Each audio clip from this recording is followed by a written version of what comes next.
Roll call. Oh,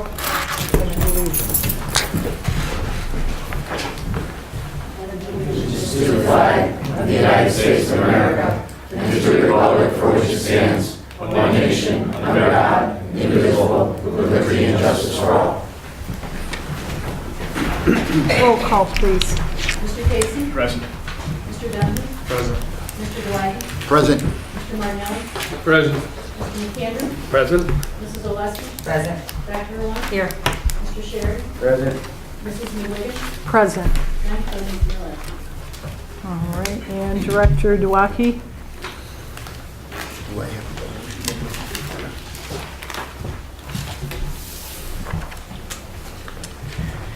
To the Board of Directors, the Education Committee hereby recommends the following resolution for your approval. Whereas the School District of the City of Scranton and the Camelot Schools of Pennsylvania provide education to at-risk children within its boundaries. Whereas an agreement has been made to allow Camelot to use facilities to educate at-risk children in the area. Whereas the current agreement for the 2013-2014 school year is to expire, the School District of the City of Scranton does not wish to seek further services from Camelot.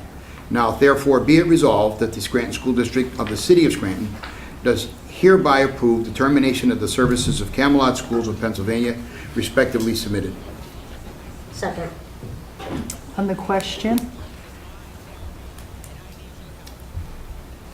Can I just add that I think the Camelot did an excellent job for us. Really, we were struggling in terms of handling alternative ed students in our district, and we did look around for a model, and I think that they stepped up to the plate and really provided us with a great framework for educating alternative ed students moving forward. So I just want to at least thank them for the job that they've done for us this year. And I think that they did do, in all fairness to them, they did do an excellent job for us in working with our alternative ed kids. And I just want, I thought, without saying that, I feel like we would be remiss in not mentioning that. Thank you, Mr. King. May I add to that? May I add to that? That from everything that I've seen and our committee has seen in the last year, Mr. King is absolutely spot on. The administration and the faculty over at the Lincoln Jackson Academy at Camelot did a fabulous job. It was a great success for us. And it was, more importantly, it was a great success for our kids. Our children really benefited there. And it does give us a great framework going forward. But I can't thank those people. Milton and Terry Whalen and all of the staff there have done a fabulous job, and they are to be commended. Thank you. I would agree with Cy and Mr. King that I did go over and visit, and it was very impressive to see what they were doing with the children over there. And I'd also like to thank Cy and Rose Bowl and Gina Colarossi, John Minora, and Matt Loftus for helping out to get us to be able to bring this program in-house. I think we have a good future with this. Thank you. I'll just like to add one thing. I know this is very quick. I'm in full favor of it. We just have to move quickly to ensure student and teacher success. And it's a quick transition. We didn't have a lot of discussion about this. I just saw this today, and like I said, I'm in full favor. We just have to move very quickly. Amen. And I just have one question about regards to, I know it's, the revenue stream is very attractive coming from the outside school districts. Are we going to have the same criteria, if so or not, with regards to our students? Do you understand what I'm saying? In order to qualify for an AEDY program, students either have to have had, it's called an alternative education for disruptive youth. They've either had to have been truant, or they had to have had significant discipline issues. I understand our criteria. Our criteria I'm just saying the outside. for allowing other districts to send their students here. Well, even for those students, we would have to, that's obviously something we have to determine, but even those kids, you can't put kids in alternative ed programs just because they're struggling academically, for instance. That's not AED. You can't do that.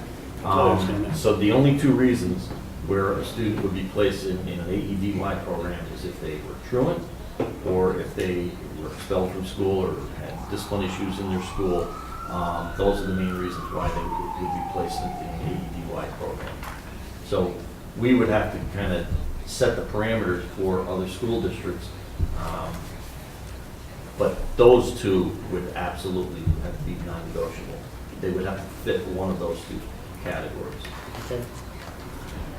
I have a couple concerns about us doing this. I too can be convinced that this is the direction we should move in.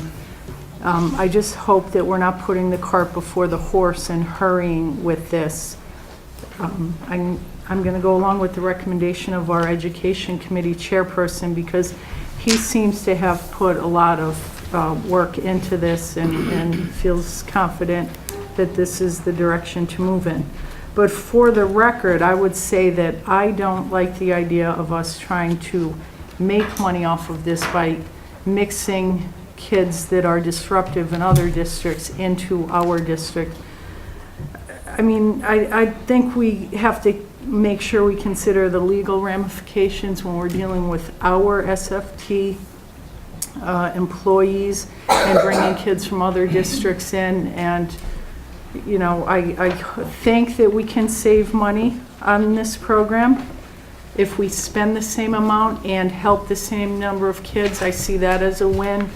I just hate for us immediately to move into trying to make money off of it and bringing, you know, the kids that are trouble in their home districts into our districts and mixing them with our students. I mean, you know, if we went back to those same districts and said, give us your 5 top students so we could bring them in and boost our numbers, they'd be as willing to get rid of their good kids as they are the kids that have issues.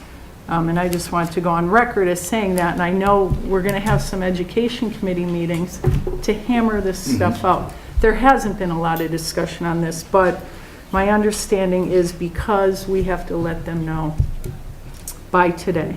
Otherwise, it's an automatic renewal of the contract.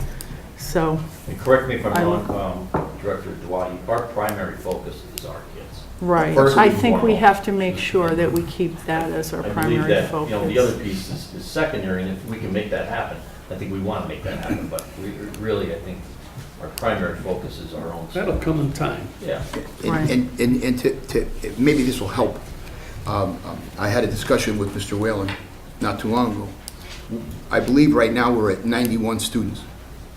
And that's pretty close to a best. ceiling, Yeah. you know, of being there on an in-house basis as of, let's say, today.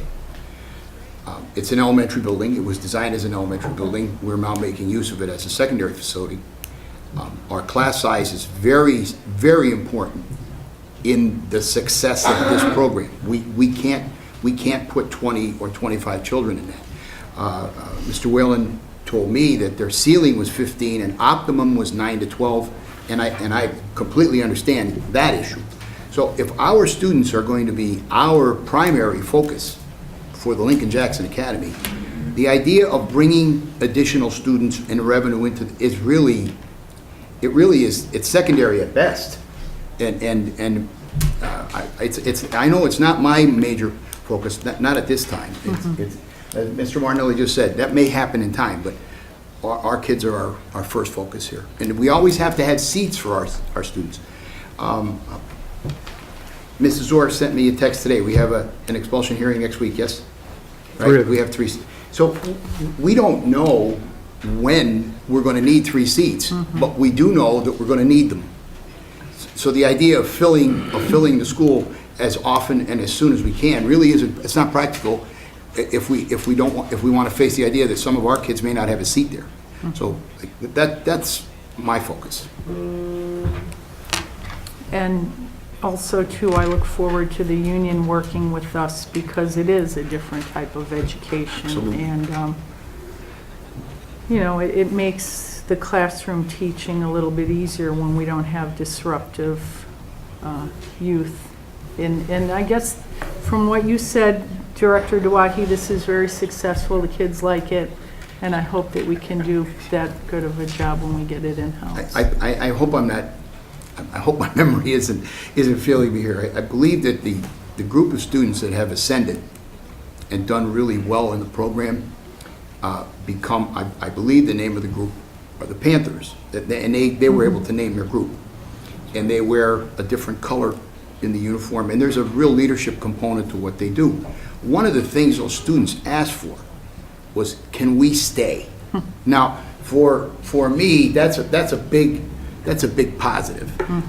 That's a plus. So, I mean, I think if we can duplicate that, that's my hope, that if we can duplicate what they're doing with ARC students, I'll be happy. I really will be Well, it happy. sounds like they found a place where they belong. Yeah, You know, it's comfortable. and every child should feel that way. Can we have a vote, please? Roll call? Mr. Casey? Yes. Mr. Dunning? Yes. Mr. Dwight? Yes. Mr. Martinelli? Yes. Mr. McAndrew? Yes. Mrs. Oleski? Yes. Dr. Rowan? Yes. Mr. Sheridan? Yes. Mrs. McGuigan? Yes. 9 affirmative. All right, and that's the end of the special meeting. Can we have a motion to adjourn? Motion to adjourn. Second? Meeting's adjourned. Thank you.